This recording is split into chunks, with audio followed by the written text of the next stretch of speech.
Matt Sloan is the owner of Sensory Fitness. He is a certified occupational therapist specializing in sensory integration therapy. Matt is also a fitness professional coach involved in education for over 25 years, working with kids and adults. Hello, Matt. Hello, Dana. How are you? I'm fine, thank you. So, Matt, what brought you to the sensory world? Oh, good question. I was a special ed teacher for a long time, and Oh, I was getting burned out on it. I had worked with had worked with a CODA in the past when I was a PE teacher and an adaptive PE teacher, and I thought it was pretty interesting. So anyway, I went to school. I tried to get into OT and got certified as an occupational therapy assistant. And my first placement was at it was at a clinic, a pediatric clinic, and they specialized in sensory integration therapy. That was their main focus, and I fell in love with it. That's what brought me to the sensory world. And then after I graduated, I ended up working at that clinic and just deep diving into sensory and being a fitness professional. There's a really cool crossover. There's lots of marriages right there. So uh-huh. I began to connect the two worlds more and more and more, and just began to see how much they have in common. And yeah, so that's what brought me to the sensory world. And what exactly is sensory integration? So it's a specific type of therapy developed by Jean Ayres in, I want to say the 70s. I could be wrong. 80s. I think I think so too. made up my history. Okay. And she began to work with kids on the spectrum, and just kids, I think, as well, with behavior issues that you know couldn't quite find out what the root of the problem was. And she began to see specific certain commonalities in some of the behaviors that they were displaying, and figured out that their sensory systems, some of their sensory systems weren't working as well as they could be, and began to explore, like, okay, let's explore some movement, like what would putting a kid on a swing, the impact of that have. And we began to look at child development and how we develop as kids, and how our sensory systems develop from even in utero all the way up through childhood, and begin to put the pieces together. And so that's kind of a complicated answer. I apologize. So the short of it is, sensory integration is looking at a kid's how they process sensory input, how they process it, and how they respond to that input, as well as using sensory strategies like using vestibular, tactile, and proprioceptive input to help kids regulate their emotions and get in touch with their body to be more functional. So what like guides you in the session? How do you create your sessions? Okay, so I've worked at a couple different gyms and in clinics and things like that. So how I guide a clinic, how do I guide a session? A lot of times I'll have the kid come in and I'll see what the kid gravitates to. Sometimes I'll have a lot of times I'll put things out. I'll put a swing up. I'll put big crash pads out. I'll put big gross motor things that kids might like to play with or use. So, and I'll see what kids gravitate to. So a lot of kids, I'll see them gravitate towards the swing. Okay, let's start at the swing, and we'll see how they do, how they lay in the swing. There's different kinds of swings. I'll usually put up a hammock or something, see how they sit. Maybe I'll put up a strap swing if they're able to sit in that correctly, because some of the kids like that vestibular input but have difficulty with postural control. Some kids just want to play with big blocks or big crash pads because they like that heavy work. Some kids don't like some of that stuff. So the kids that veer away from the swing, okay, maybe there's a vestibular issue there. I don't know. So it's very kid led. I'll follow the client, or I'll follow the kiddo or adult, and I'll see what they gravitate to, and then I'll kind of go from there and observe and see, okay, well, if they don't like certain things, what happens if I do put them on a swing? How do they respond during and then afterwards? I'll look at the behavior afterwards. Uh-huh. So if you need like to plan a session for a child with a vestibular issue, how would you go about it? Planning. Ooh. So I don't. I don't. You know, a lot of times so if I get to know a kid and I see, and I'll do some assessments, and doing my own observations, talking to parents or anybody else working with that kiddo. So I get an idea of what that kid gravitates to or avoids, or what they might need. I'll have an idea in my mind, but I'm always going to meet that kid where they are that day. So when they walk in the gym, if they need some input, great, let's put up the Lycra, and they'll climb and crawl. And what we're doing is, we're helping that kiddo regulate or integrate those senses together, and getting to a place of being calm and cool, and getting to a place of readiness. Okay. So when they're done, then maybe we can work on maybe some fine motor stuff, or maybe if there's some cognitive behavior stuff we want to work on after that, we can kind of go that way. But I'll look at always have their goals, and then do my best to get to those goals on that day. So we mentioned the sensor integration. So could you maybe speak a bit about the different sensors, just shortly? Sure. Yeah. Okay. So most people know the 5 senses, right? Sight, sound, taste, touch, smell. Thank you. Know these by now.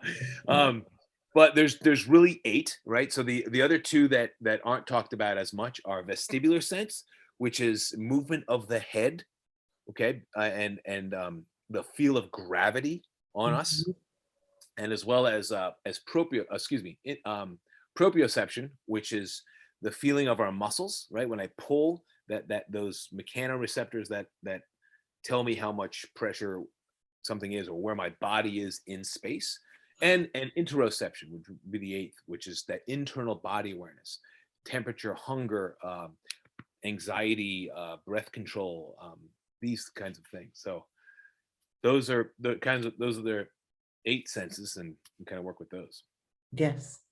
And how would kind of working on a heavy work help a child be more regulated? Ooh, good question. So heavy work, right? So moving weight, that's active muscle use. That's proprioception. When I pick things up, it activates the mechanoreceptors in my muscular system, right? And my connective tissue. That is number one. It's letting me know. It's letting my brain know where my body is, and that makes me feel good. That's organizing. That's comforting, and as well as it releases chemicals in my brain like dopamine, serotonin.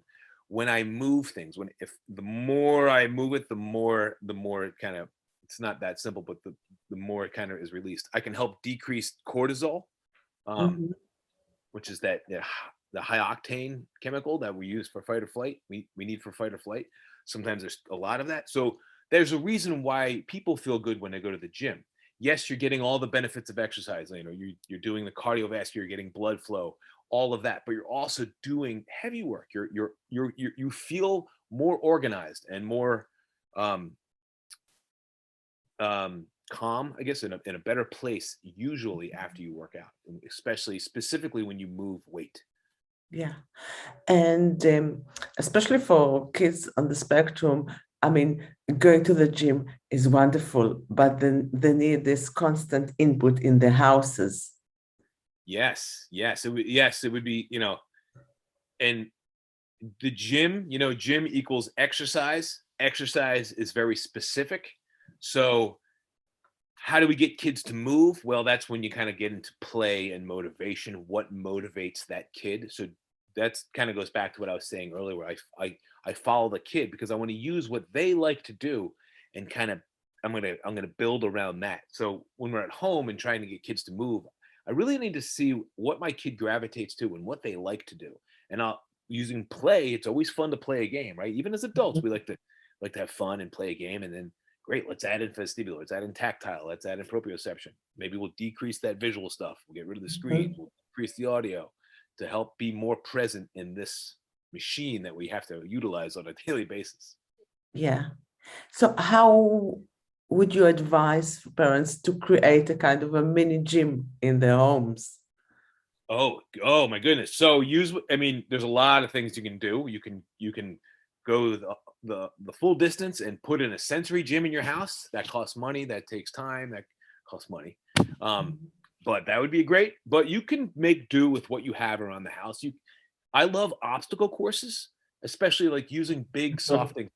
Most people have couches and chairs and cushions and stuff Yes. like that. That's big soft stuff kids can climb up and jump down on top of pillows and crawl under and get that. You're looking. I always suggest you're looking for three things, like tactile input, which is light touch and that deep pressure, Mm-hmm. as well as vestibular input. So getting kids to roll, moving this head out of this plane. We spend a lot of Yeah. time in this vertical plane, so getting ways to rolling somersaults, getting their head in a different plane, and then that active muscle use, right? Heavy work, got to crawl, climb, jump, crash, bang, smash, pick up, build, knock down, those kinds of activities. Those are very technical terms. Uh-huh. And kind of equipment that wouldn't be that expensive, what would you recommend? Oh man. Okay, so I would usually go big soft things, right, are safest, and you probably already have them already. Pillows, couch cushions, things like that. You can, if you have couch cushions on your couch, maybe you could build a fort, things like that. I look at the gross motor stuff more rather than like, people think of fidgets and things like that. That has their place, but I'm going to try to do the gross motor things first. So things like if you have a swing, if you have the ability to have a swing somewhere in your house or at least outside, getting that. And then there's types of swings, like a strap swing, like the one you see at the playground. Those are great. But if I don't have good posture, or if I have trouble with balance and things like that, that can be hard. My kid might not want to get on that. So you can get a hammock pretty cheap off of Amazon for like $18, and and do that. You can make your own. A Lycra is a really cool tool if you have suspension, or even if you don't. It's that stretchable, nylon fabric that's Lycra, 4-way stretch. You can go and buy a sensory swing. They're pretty expensive. You can find them on Amazon. There's different websites. Sensory Digest. He makes some great ones, ready to go kits.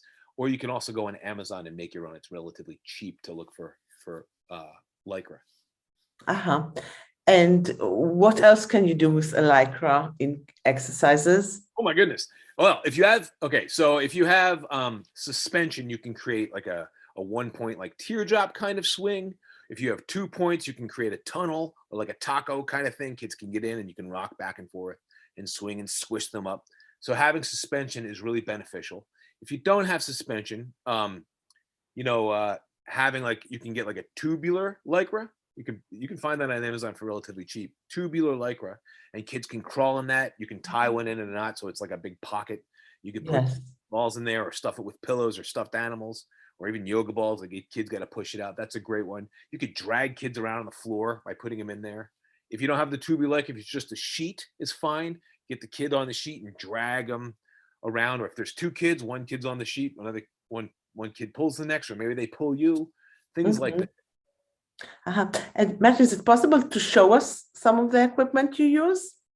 Oh my goodness. It's kind of a mess. I'm in the middle of, I moved my gym, but yeah, I can show you some things. Okay. My basement, that's kind of a disaster. So I apologize. Here we go into the depths. So I'm in the process of moving, and I just shot a workshop, so I have all my stuff. So here, this is sorry, the light is in my eyes. Let's do that. Is that better? Yeah. Okay, so I apologize for the mess. So this is suspension you can hang. Different ways to look. You can YouTube that. That is suspension, but let me grab some Lycra. You got Rex.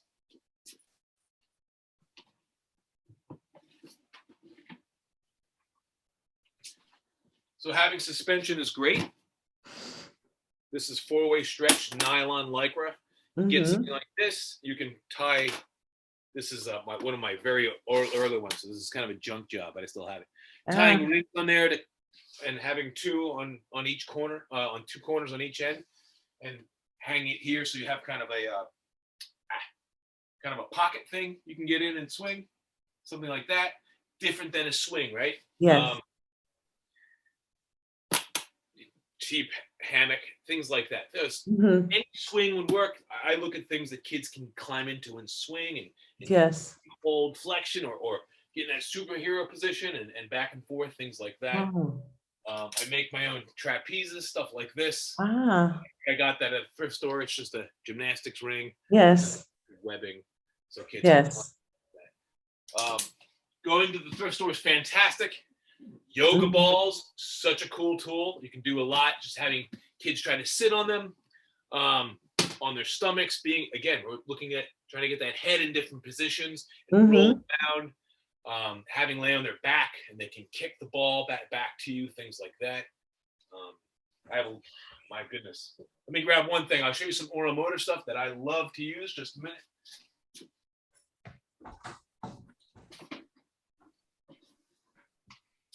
Oral motor, this is an underutilized tool. So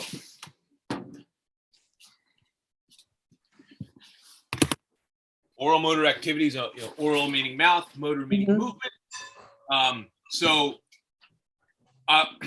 Where do I start? Okay, so getting kids to purse lip breathe, like so my lips are right. We all do that when we're stressed. Yeah. We learn that as babies to drink our milk, Mhm. right? Drink from the nipple. Sometimes kids miss that step for whatever reason. Maybe it's a developmental thing, maybe it's a sensory thing, who knows? But getting kids, we oftentimes in school we teach breathing. Yoga, we teach breathing. There's actual Mhm. classes on breathing techniques. This is a great way to teach breathing without having to teach breathing. Okay. Mhm. Getting this is a piece of medical tubing, grade medical tubing, so it's safe to put in your mouth. I have a 5-gallon jug of water and soap. I even put some balls in there for fun. It doesn't have to be this big. You can use a bowl of water. It doesn't really matter. Look at me how gross and dirty my gym is in here. But that's okay. So I'm just gonna put it in the water with it's soapy water.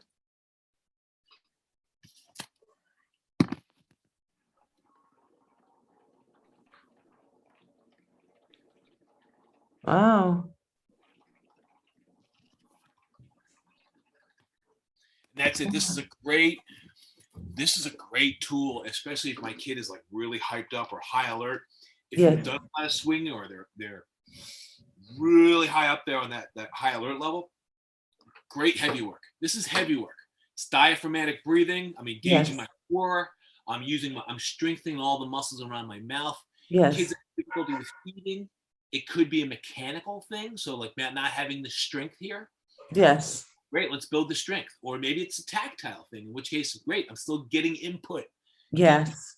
Here, right? So I think that's an amazing tool because, so many of the kids don't know how to breathe. Yeah. A lot of adults don't know how to breathe, right? Yes. We pick something heavy up, you really and especially, and they've got, so many of the tantrums and just don't know how to relax and don't know how to breathe. So having such a tool is awesome. And what do? Breathe. And as well as even if I'm in a bad mood or I'm in the red zone. Yes. I don't have the ability to listen. There's too much cortisol. Exactly. Right now. Just boom, having this out, a lot of kids will gravitate toward this anyway. And if you give it to them and they do this, there's an issue, right? So maybe that's something to work on. It doesn't have to be this. You can use whistles, harmonicas, things like that. Utilize them if they're in a swing. Great. Hand them a harmonica. Hand them a tornado whistle. One of those. Woo! Those kind of things like that. Yeah, and that's a wonderful tool, for every family to have at home and just practice it. Yeah, totally easy to make. You can use a milk jug. You can use a bowl of water or just get a water bottle with a straw in it. If kids are blowing bubbles at dinner, that's an indicator. They're gravitating to that. They're doing that for a reason. Yes. It makes them feel good and they're benefiting from it. If you see that, great. Have them do that in a functional way. Make that part of their daily activity. And you should see something. Yeah, really like it. Excellent. And any more tips? Any more tips? Let's. Oh my goodness. I'm trying to think of. I took all of my things to my new gym, but Mm. any things that promote movement. Oh, okay. Here's a great. Sticks. Okay, a lot of our kids have trouble with coordination, right? If you Yes. have kids that have trouble with handwriting or difficulty doing things in the middle of my maybe it's even eating, right? A lot of things I do in the middle of my body, like meaning they have to bring this two hands together and my eyes and focus right here. Okay, that can be difficult for some of our kids. It could be a coordination issue. If I have difficulty with coordinating the two sides of my body, it could make writing difficult, right? So I have to start here. Oh, I cross midline, and I have to go across and continue, right? Or I have to take two hands and hold something down while I move something. If I'm eating, I have to bring it to the middle of my body. That's motor planning. It's coordination. That can be really. It seems simple, but if I've had a sensory issue from birth, or if I've missed some milestones as a kid, or if I have some retained reflexes, that can be a very difficult skill. And now we're asking kids to hold pencils. Okay, so hand them a stick and see what they do. Let's do it. So hand them a stick, and I usually have them hit something. So maybe I'll put a target on the ground, and they have to hit the target, right? Or I could suspend like pinata style. Something. This is whatever. They have to hit it like this. If I start saying stuff like this, or they have to hit it and they go to one hand, that's an indicator to me. I don't know if you can still hear me. Sorry. Yeah.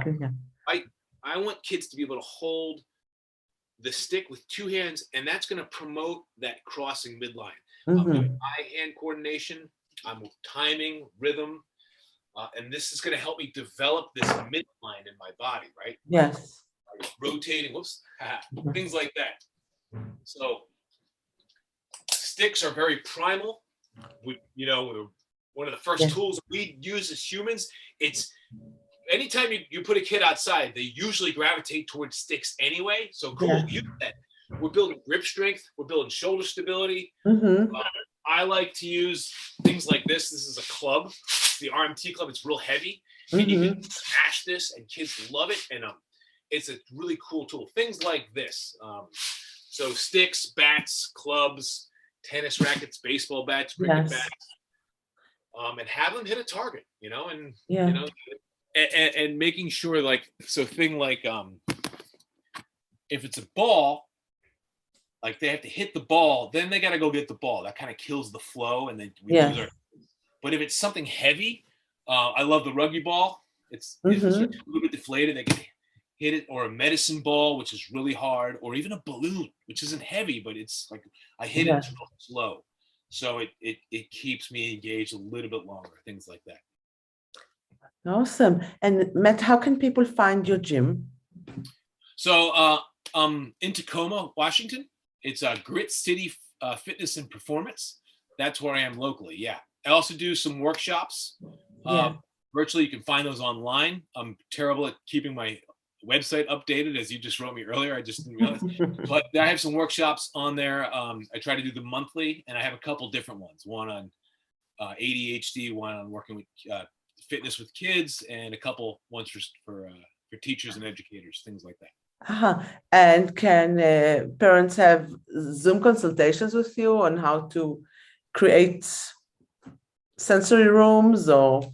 Yes, I've done that in the past, and yeah, absolutely. I usually do like a 15 or 30-minute consult as well to get to know your kids, see what you need, and if it's something absolutely. Yeah.